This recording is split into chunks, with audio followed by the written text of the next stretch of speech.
У студію завітав, давно ми не бачилися. Алім Алієв – це один із співзасновників Кримсоц, колись на початку російсько-української війни. А зараз він заступник генерального директора Українського інституту. Це організація, яка, мету діяльності якої ми зараз і дізнаємося від, власне, Аліма. Салям алейкум. Алейкум салям, вітаю. Що зараз? Я розумію, що Український інститут був заснований там пару років тому, здається, так? Так, так. І його метою, в умовно мирний час. Тобто війна була локалізована на Донбасі, да, і в окупованому Криму. Що зараз? Що змінилося в вашій діяльності? Чим ви зараз займаєтеся? Бо ж ми знаємо, що культурний такий вплив Росії, він нікуди не подівся. І вони надіються там з допомогою Чайковського, Пушкіна тощо сказати, що ми такі, як ви. Це все так. Не ображайтеся, ми тут трохи терористи, але ось велика російська література тощо. Так, власне, Український інститут був заснований 3,5 роки тому, і наша діяльність є частиною діяльності Міністерства закордонних справ. Ми займаємось в царині культурної дипломатії, просуваємо Україну, імідж України через культуру, через академічні програми і через громадянське суспільство, комунікуючи це і працюючи з конкретно різними країнами. Очевидно, повномасштабна вже війна, яка почалась в лютому, скоригувала і наші плани. А частину проєктів, які ми так робили, наприклад, щодо Криму, щодо окупованих територій Донецької, Луганської областей, в нас є проєкт про ізоляцію, наприклад. Чи є проєкт про Крим, Крим 5 ранку, де ми розповідаємо про кримських політв'язнів мовою мистецтва. Але сьогодні, очевидно, перше, що ми зробили, фактично в перший ж день 24 лютого, ми закликали Україну і світ, українські інституції і світові інституції до бойкоту Росії в культурній, академічній і громадських напрямах. Бо сьогодні Росія намагається зробити так, аби культура була поза політикою. Поза війною вже, скажімо. Абсолютно. Але ми пояснюємо, що після великої російської культури, яка в тому числі складається з культур колонізованих народів, колонізованих країн, йдуть і російські танки, і летять російські ракети. Значить, колись, десь теж 3 роки тому, я був у Парижі і подивився на таке і зробив зауваження французам, що ви виставляєте українських художників, а пишете це російський авангард. І так просто всюди. Так?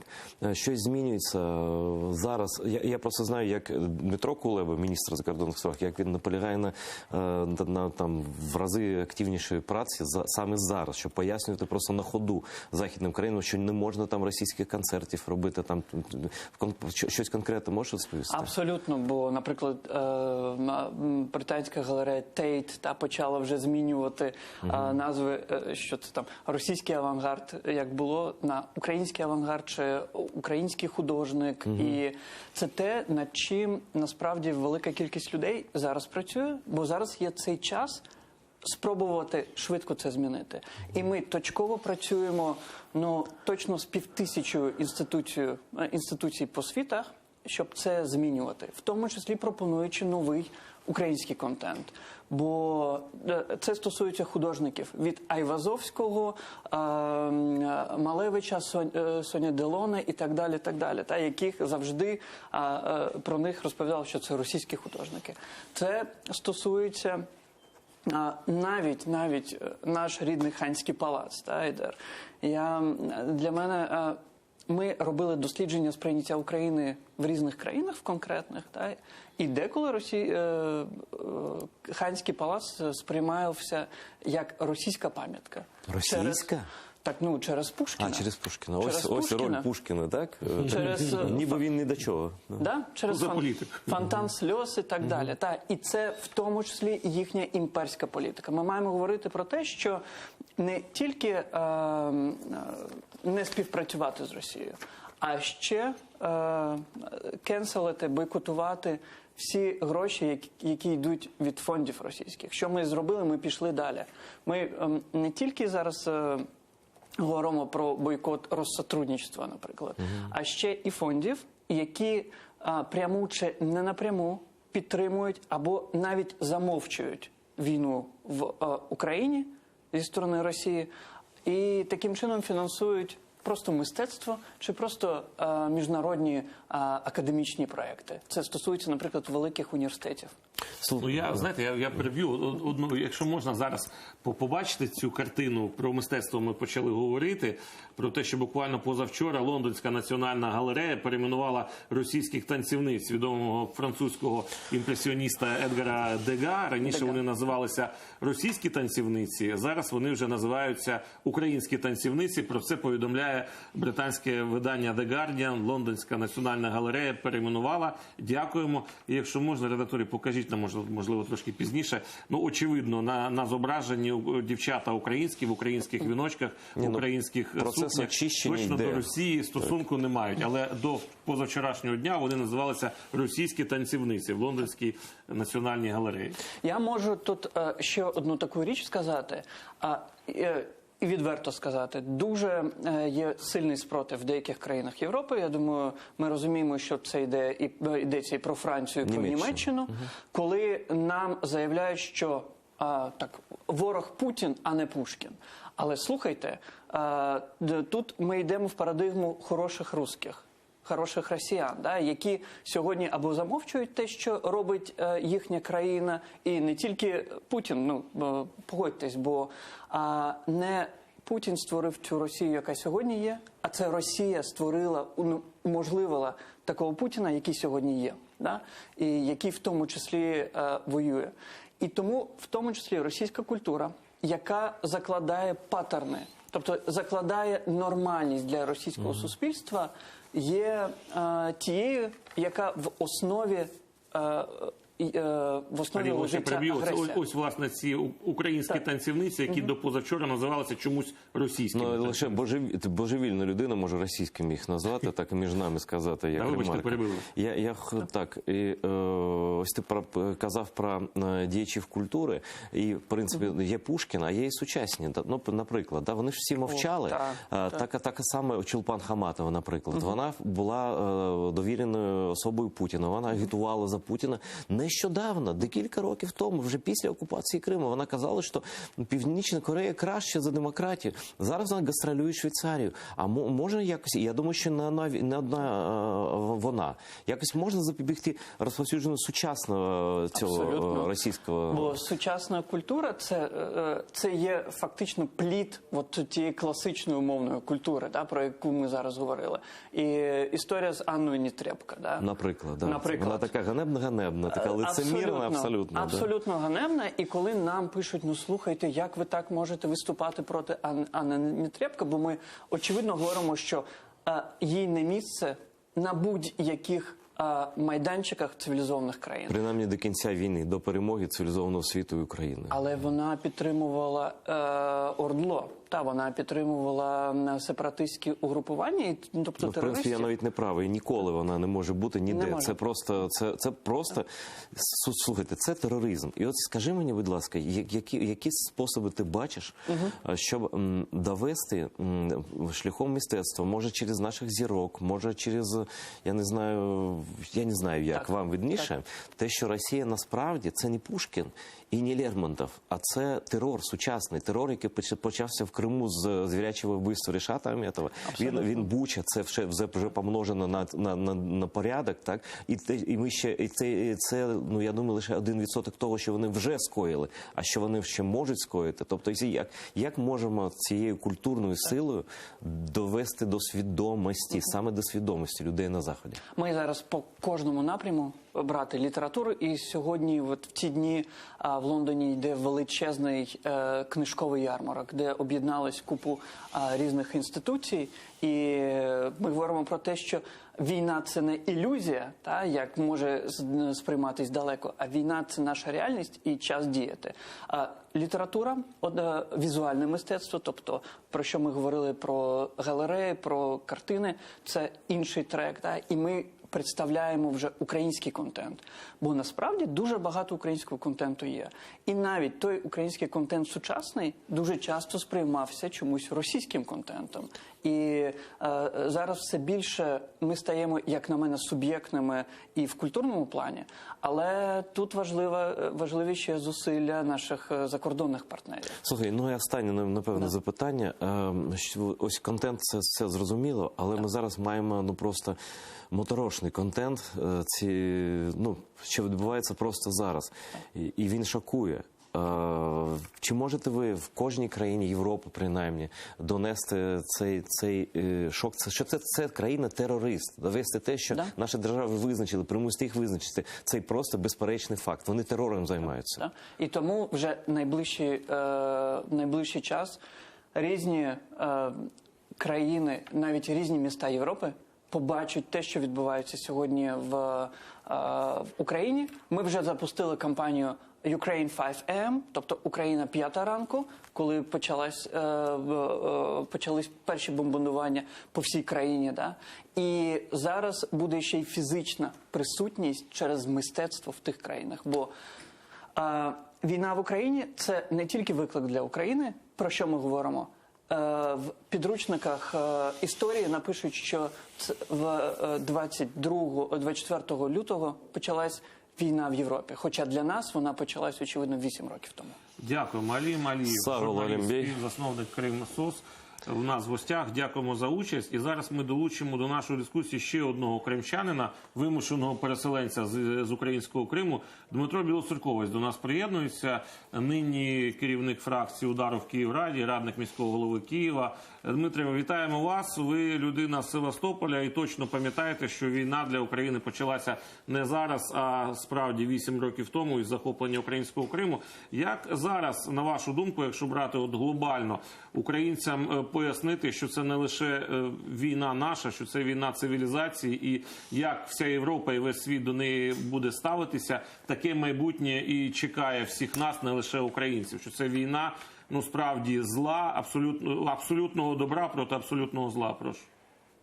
Ідеологічна війна почалась ще в 2005 році, коли пройшов помаранчевий майдан в Києві. І ми побачили, як перша така собі гібридна війна насамперед відбулась в моєму рідному місті Севастополі. Як Росія кожного року фінансувала по 2-3 мільйони доларів на проросійські організації. Служба безпеки України тоді жодного нормального кроку ніякого не зробила для того, щоб це зупинити. Ми продовжували бачити Чорноморський флот у місті Севастополі, їх діяльність. І гібридна ця війна, вона ж полягала в чому? Вони скупляли телевізійні канали місцеві, росіяни, маю на увазі, російський бізнес. Потім вони скупляли місцеві сайти. Потім вони почали займатися дезінформацією через соціальні мережі, через які тоді були ще популярні в середину нульових, там, Однокласники, ВКонтакті і так далі. І вони почали створювати такий собі образ. Але у них навіть тоді нічого не вийшло. Тому що на 2014 рік, на початок анексії, у них, в принципі, була велика поразка в місті, тому що там фракція Руського блоку там була лише 10%, якщо я не помиляюсь, в місті. Тобто жодного впливу у них не було. І вони тоді зробили великий мітинг 23 лютого 2014 року на площі Нахімова, куди змогли місцеві прийти лише 500 чоловік активістів і 8 тисяч родин російських військових, яких вони заставили туди прийти. Але наступного дня біля Севастопольської міської державної адміністрації було лише 100 чоловік. Все закінчилось. 26 лютого ми побачили великий Євромайдан в Сімферополі на 50 тисяч чоловік. І Путін зрозумів, що він програв навіть Крим і навіть Севастополь він програв. І він розумів, що після Революції Гідності будуть проблеми у Чорноморського флоту. І він змушений буде піти з Севастополя. Саме тому він зробив таку військову дію, як захоплення українських територій. А як вони це робили? Вони похищали людей, вони їх били, показували по місцевим медіаресурсам, І тим самим показували місцевим, що ви там не рухайтесь, нічого не робіть, або у вас будуть великі проблеми. Ну, в принципі, практика стосунків з місцевим населенням і каральних акцій не змінилася порівняно тоді, 8 років тому, і зараз викрадення, катування, вбивства, які почалися ще тоді в українському Криму, і щодо українців, і щодо кримських татар, в тому числі на території окупованого Криму. Дмитре, от зараз комунікація з Європою. Я знаю, що і Віталій Кличко, і Володимир Кличко їздив особисто до Німеччини, говорив з посадовцями німецькими, нібито спорт поза політикою, але не поза політикою, адже це спорт – це суспільство, а суспільство – це політика. От можете коротко про наслідки цього візиту Володимира Кличка до Німеччини? Щось відома якась інформація? З ким зустрічався, про що говорили? І чи вдалося переконати німців більше підтримувати Україну в цей складний час для нас? Прошу. Да, він зустрічався з політичною елітою, обговорювали ті самі ж питання, які і всі обговорюють. Тобто нічого нового не відбувається, але потрібно показувати німцям, тому що в Німеччині дійсно йде велика політична боротьба з боку Росії і велика кількість інформаційних фейків з боку Росії, тому що вони хочуть насамперед показати, що не так все відбувається, як воно насправді є, як ми з вами кожного дня це і бачимо. І тому дуже важливо, щоб ті люди, які є дуже авторитетними в світі, в Німеччині, вони приїжджали до німців і своїм прикладом показували, що саме відбувається там, для того, щоб доносити до них чітку позицію, для того, щоб уряд Німеччини був більш рішучим, ніж він був до цього. Тому що ми ж всі бачимо, хто є на сьогоднішній день в Європі найбільш ініціативним. Я маю на увазі не лише Євросоюз, а загалом, а це Британія. Вона є хедлайнером на сьогоднішній день політичної підтримки України в Західній Європі. І за це їм потрібно дякувати, тому що ми розуміємо, що Польща, Прибалтика, та сама Чехія, Словакія, вони є дуже активними і вони дуже Україні допомагають. Але нам потрібні ще й такі собі великі політичні гіганти, як Британія, Німеччина, Франція. І в Німеччині йде найбільша інформаційна війна з боку Росії. Вони хочуть німцям показати якусь іншу реальність. Ось і все. Ті виступи, які і приїзди були останній раз, наприклад, як вчора теж президент виступив при ООН, це теж є дуже важливими факторами для того, щоб доносити реальні наслідки російського вторгнення до України. Дмитре, про наслідки хотів запитати. Позавчора міський голова столиці їздив при Ірпінь, а в Бучу, в Гостомель, Ірпінь. Сказав він, Віталій Кличко, що міста під Києвом, що прийняли на себе удар ворога, який рвався до столиці, доведеться відбудовувати практично заново, а спочатку розмінувати будинки і вулиці, ховати вбитих російськими звірами мирних мешканців. Написав себе в соцмережах міський голова Києва. Ви там були теж особисто. Які ваші враження від відвідування Ірпіня, Бучі, Гостомеля? Жахливо. Які можуть бути ще враження?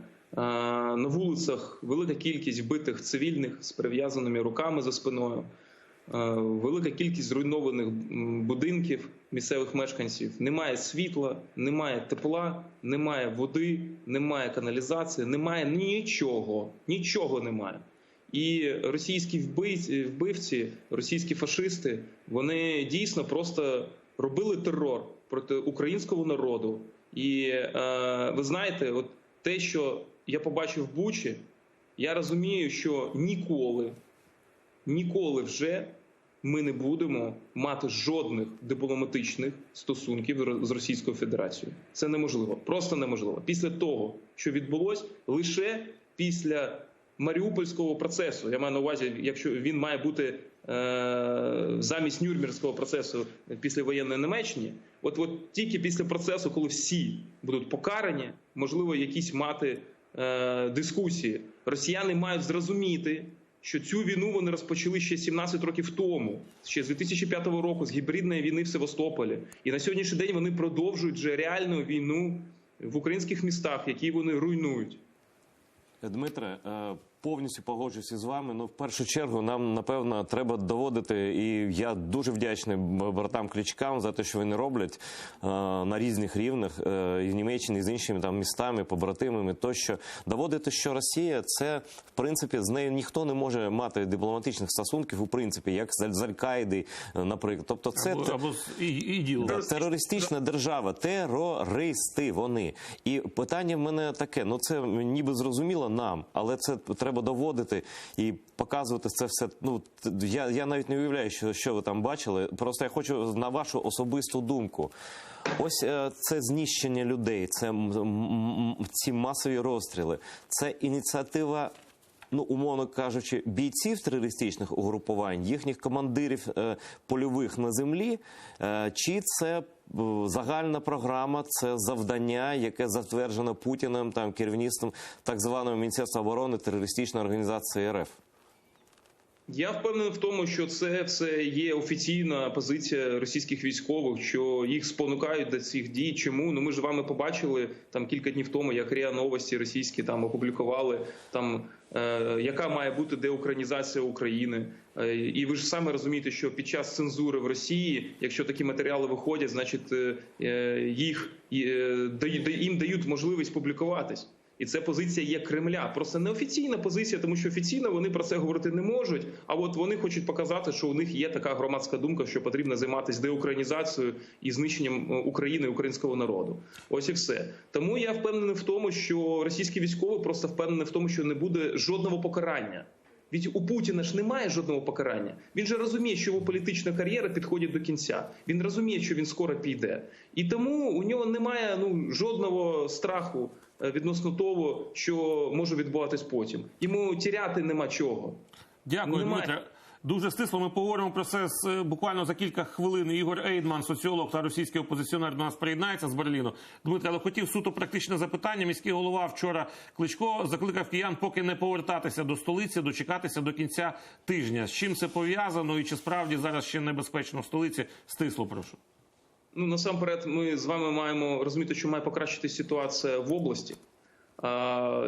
І багато ж людей, які будуть приїжджати до Києва, потім можуть їхати теж до області. Потрібно почекати просто для того, щоб стабілізувати ситуацію в області. Дуже велика кількість вибухових речовин, які знаходяться біля Києва і на межах Києва. І тому насамперед потрібно просто почекати, щоб люди зробили свою роботу. І після цього повертатись. Ситуація в Києві контрольована і стабільна, правильно я зрозумів? Ну ви ж всі бачите те ж саме, що бачу і я. Так. Потрошки. Потрібно ще тиждень почекати і буде все нормально. Дякуємо. Дмитро Білоцерковець, депутат Київради, радник міського голови, лідер фракції «Удар» в Київраді. Включався і розповідав, яка ситуація в Києві та передмісті. І зараз Ігор Ейдман до нас доєднується, соціолог та російський опозиціонер з Берліна. Ігор, я перейду на мову країни-окупанта, країни-терориста. Привіт, Ігор. Рад тебя слышать. Игорь давно, просто чтобы зрители не все знают, давно живет в Берлине уже и занимает четкую проукраинскую позицию. Он один из организаторов, вдохновителей всех акций проукраинских в защиту крымских татар против войны еще тогда, когда ее не называли войной, многие в Германии.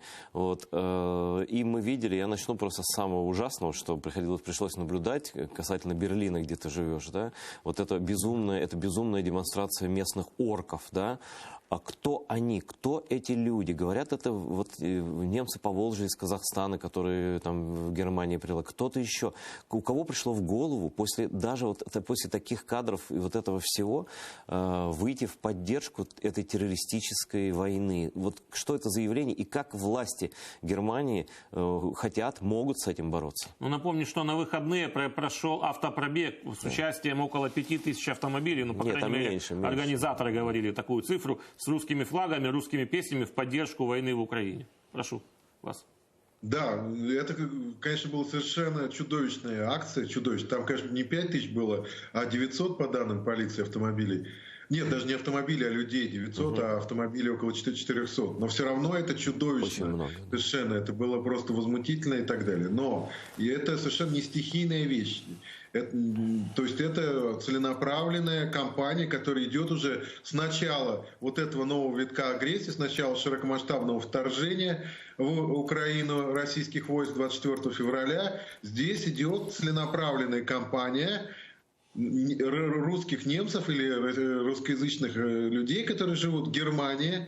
Их, во-первых, среди них создается сознательно ФСБ, там, я не знаю, ГРУ, кто этим занимается, посольство, Россотрудничество. В общем, весь этот букет путинских бандитов и шпионов, которым здесь в Германии очень много, в Берлине полон, что называется. Вот этот весь букет, он сознательно раздувает кампанию, значит, сначала истерия у русскоязычных, что теперь нас здесь будут обижать, значит, нас тут типа не уважают, обижают, и детей наших будут травить, и все такое. Это все делается в социальных сетях, в ТикТоке и так далее, и так далее. Это не первая же акция. Они проводили здесь и около Бранденбурга подобную акцию, и еще того хуже. В Дрездене их спровоцировали, значит, путинские агенты на то, чтобы они провели акцию против украинских беженцев, и распространяют, опять-таки, агенты по сети фейки о том, что типа украинские беженцы какого-то мальчика тоже там в трусиках чуть не распяли или избили до смерти. Естественно, что немецкие правоохранительные органы этим занимаются, и в том числе этот фейк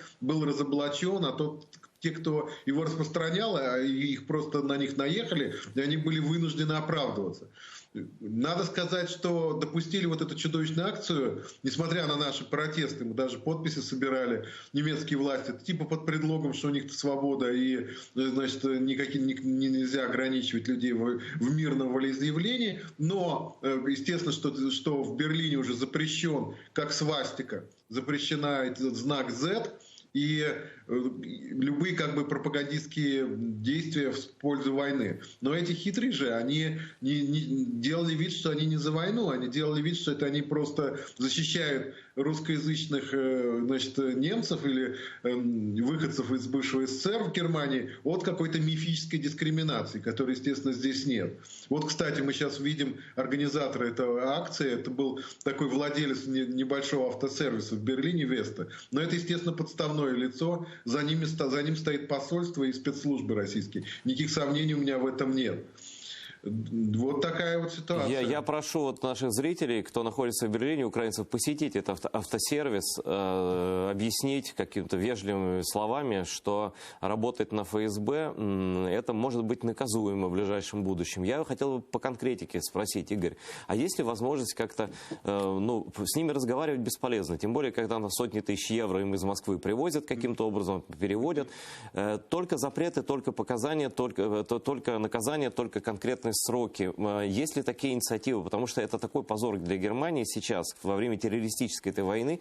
Что-то с этим надо делать не на уровне там дискуссии уже, потому что тут не дискуссии, тут сотни людей убитых, это только то, что мы видим в деоккупированных местах. Да? Что там под оккупацией сейчас, вообще никто не знает. Там, наверное, в 100 раз больше. Я боюсь даже предполагать.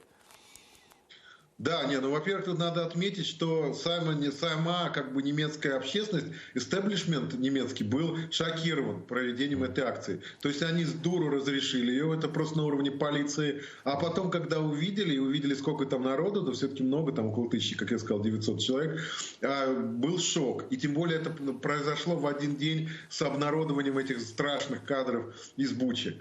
И уже и в прессе и пишут об этом, и, значит, уже на уровне Берлинского сената люди пишут и говорят, что это была ошибка, что их разрешили, что это вообще-то призыв к войне, путинская пропаганда и так далее. Я думаю, что их больше не разрешат. Я практически в этом уверен.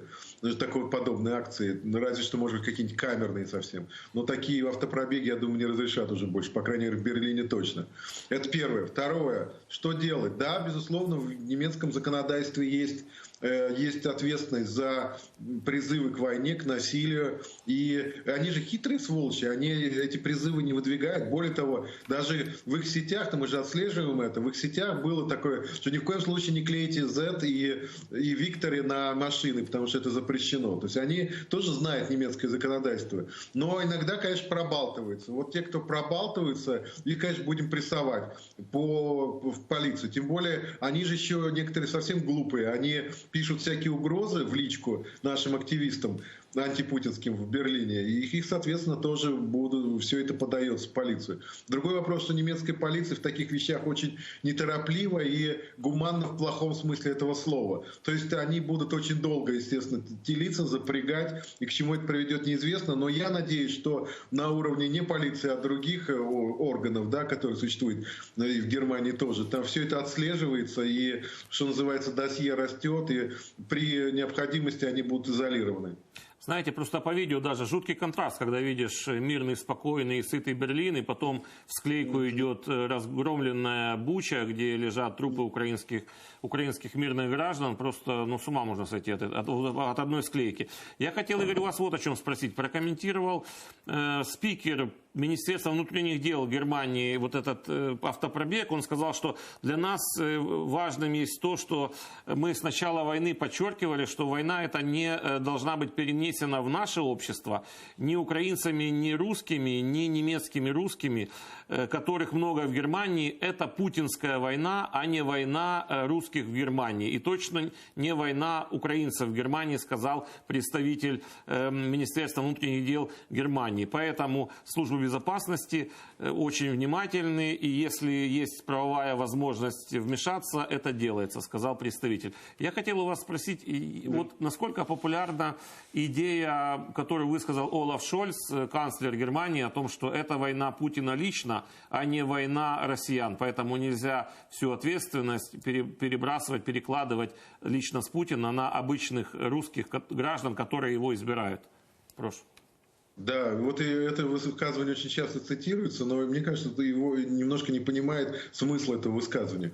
Смысл высказывания Шольца было не в том, чтобы, значит, отмазать русских от войны. Да, во-первых, это невозможно, а во-вторых, никакой мотивации у него для этого нет. И смысл этого высказывания было в том, чтобы оправдать действия Германии против России. Дело в том, что, как известно, чтобы как бы это не вызывало какое-то негативное отношение в обществе. Как известно, у Германии там комплексы застарелые по отношению к России, во-первых. А во-вторых, такое мнение тут есть, и оно активно распространяется российской как раз пропагандой, что Путин, значит, и нынешние власти российские представляет 140-миллионный народ, которые, значит, там с историей, культурой, бла-бла-бла. И поэтому, типа, с ними надо считаться. А Шольц ставит вопрос по-другому.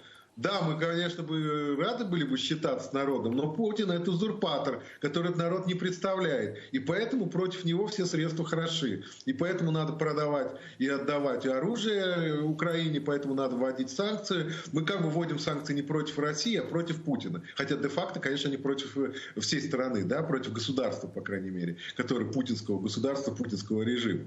И это, то есть таким образом Шольц довольно осторожный и хитрый политик, он как раз дает обеспечивает зеленую дорогу, да, зеленый свет для антироссийских, в кавычках, да, или антипутинских, как ему удобнее говорить, мер по сдерживанию этого преступного режима, по сдерживанию его войны.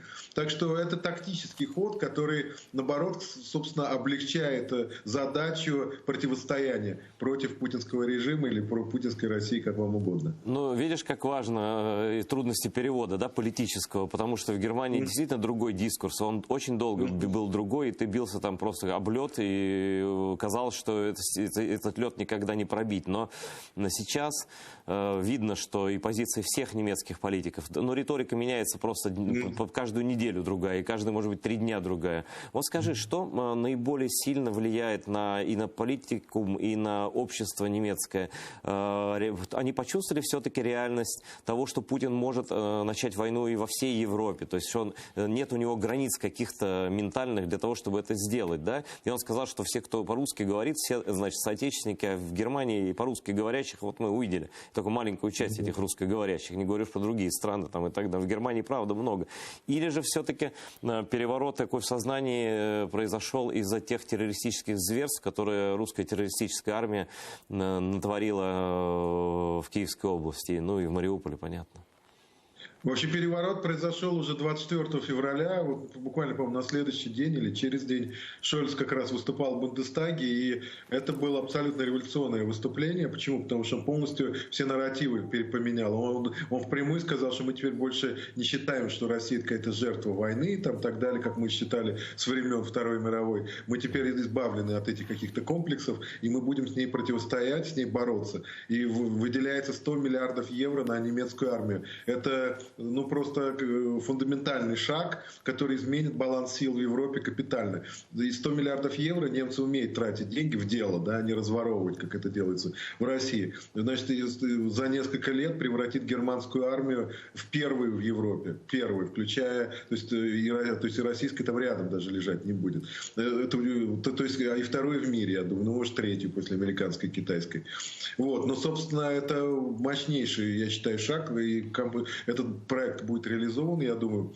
Собственно, это меняет баланс сил в Европе ни больше, ни меньше. Что касается, боятся ли они ядерной войны, безусловно, боятся. И слухи о том, что Путин готов нажать на кнопку, красную кнопку, они распространяются по всей Европе, не только в Германии.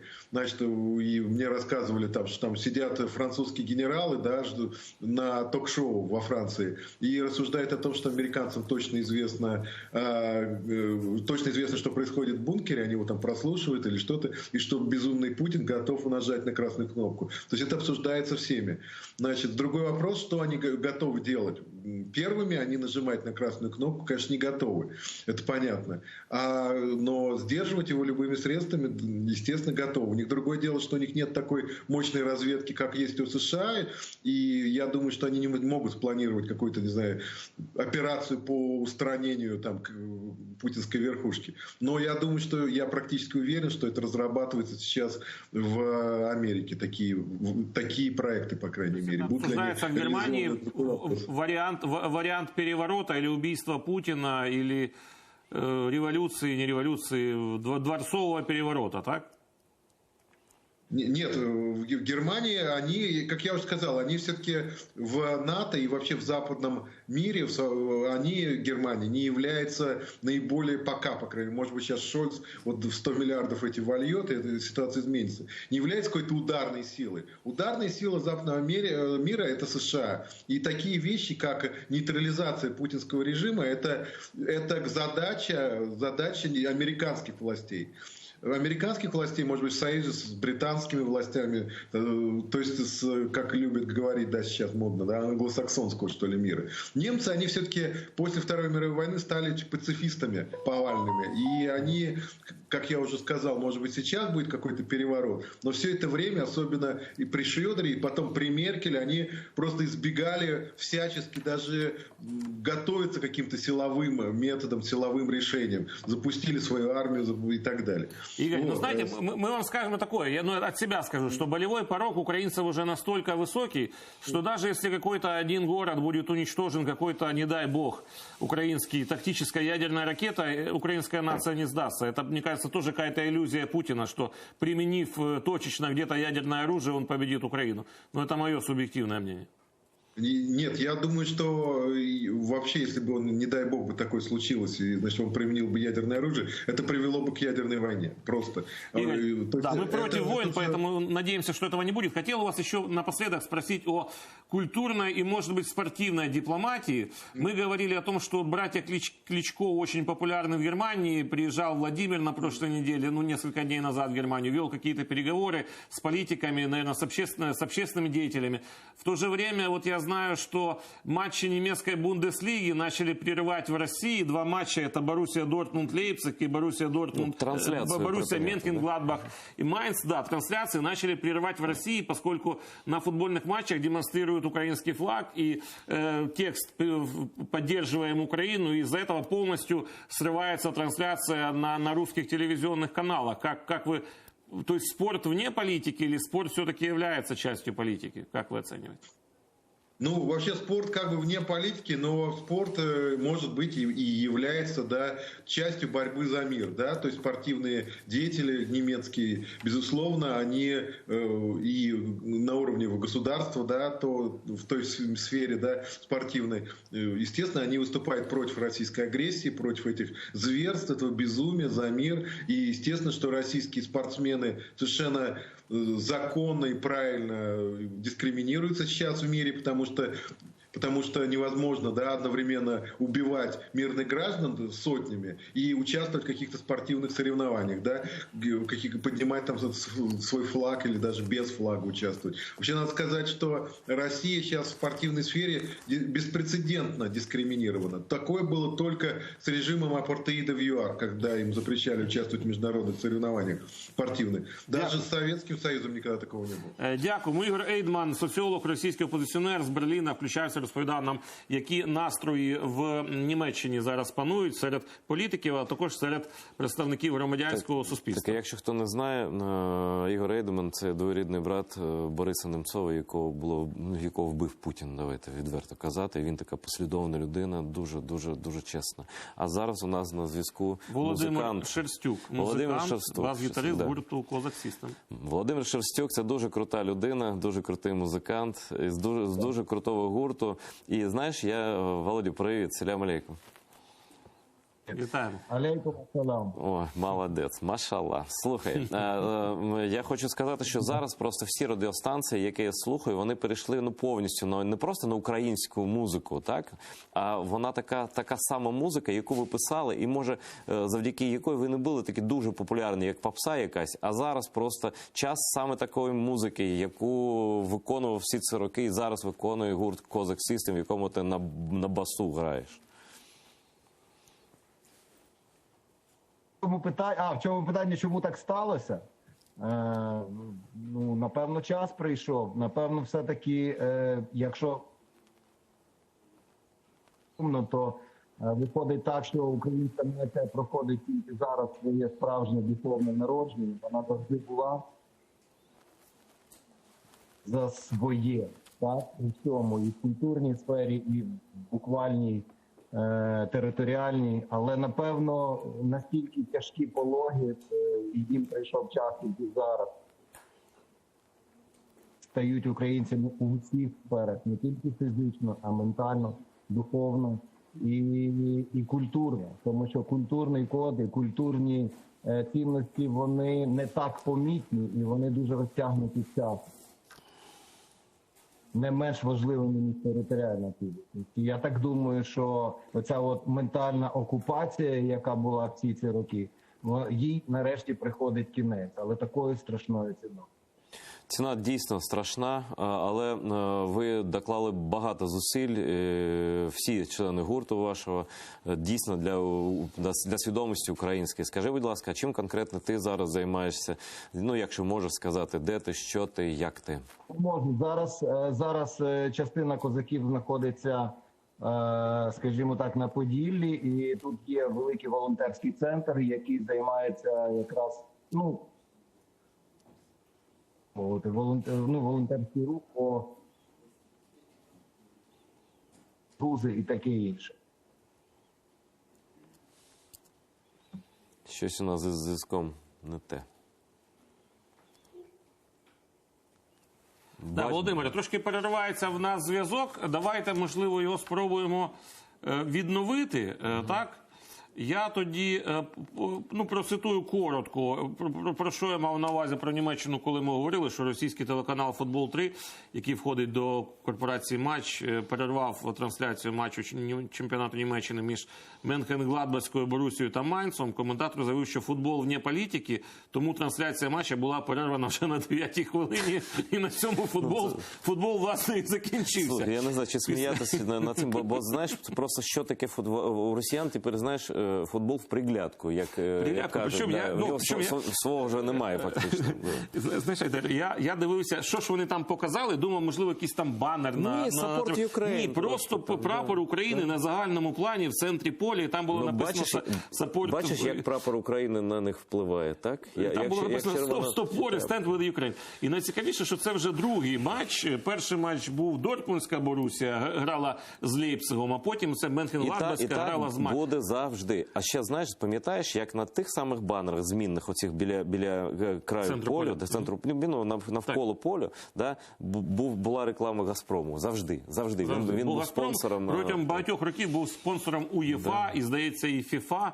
І єдина сумна інформація з ФІФА, що російську мову чомусь визнали офіційною мовою ФІФА. Ну, А з ким вони будуть розмовляти? Бо команди немає, я не знаю. Ну, збірна Росії тепер може грати матчі зі збірною Білорусі, проводити свій чемпіонат своєї союзного государства, своєї союзної держави. Так, чи є в нас Володимир Шерстюк, чи з'явився?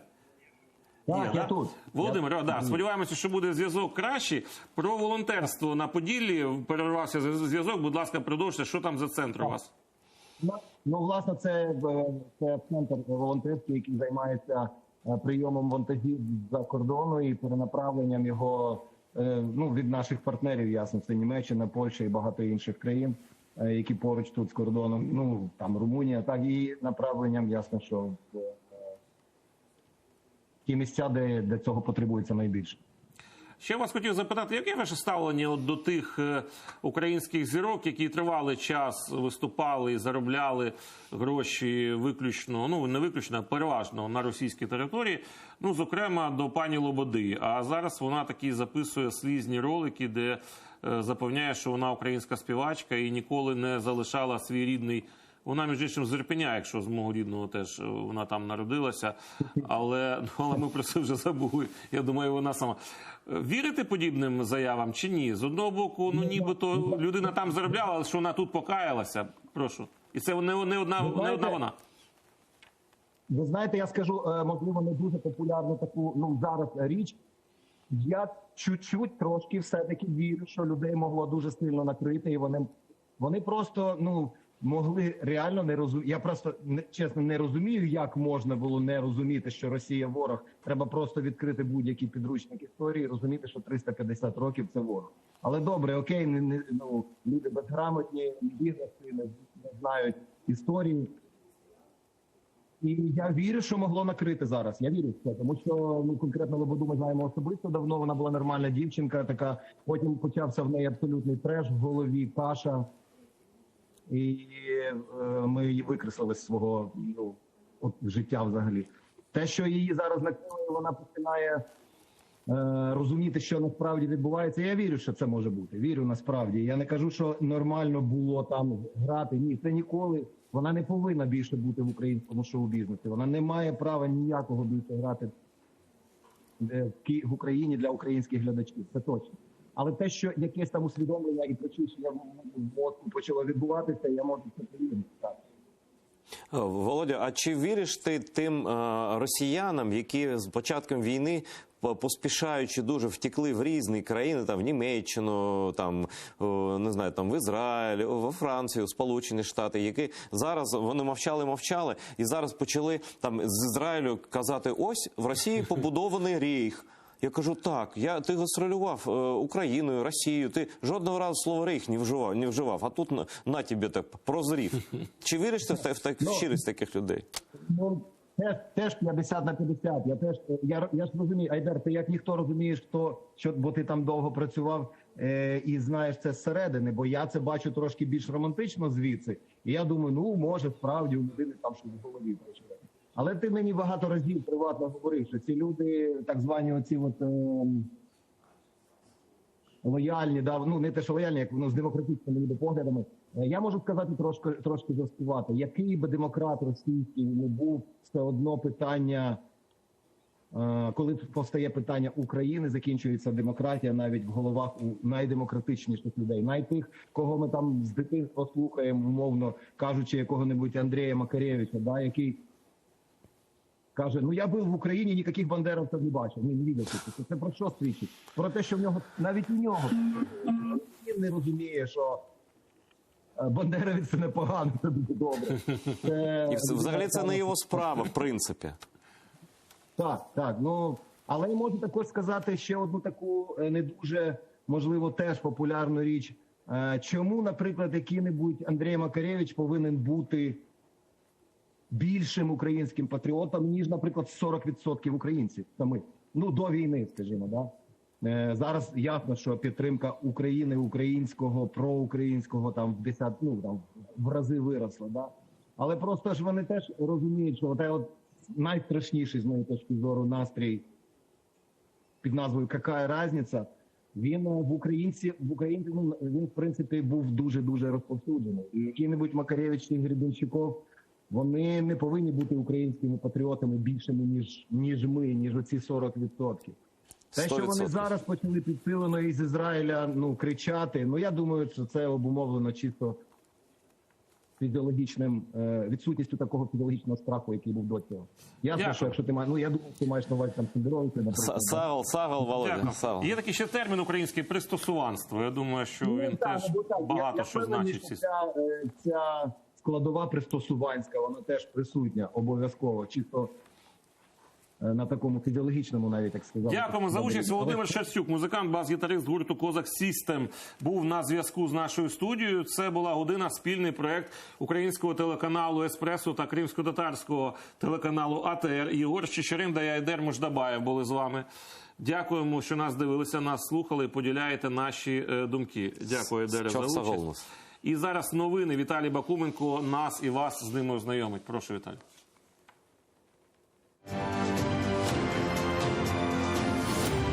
Ми вам покажемо. Сили протиповітряної оборони збили над Радеховом Львівської області 2 крилаті ракети ворога. Про це повідомив очільник російської ОВА Максим Козицький. Уламки впали на околиці міста, внаслідок чого сталися 3 вибухи на об'єкті цивільної інфраструктури, який не використовують. Минулося без постраждалих. Козицький вкотре закликав не викладати фото і відео обстрілів у соцмережах. Натомість попросив тих, хто має бажання і змогу допомогти, повідомляти про об'єкт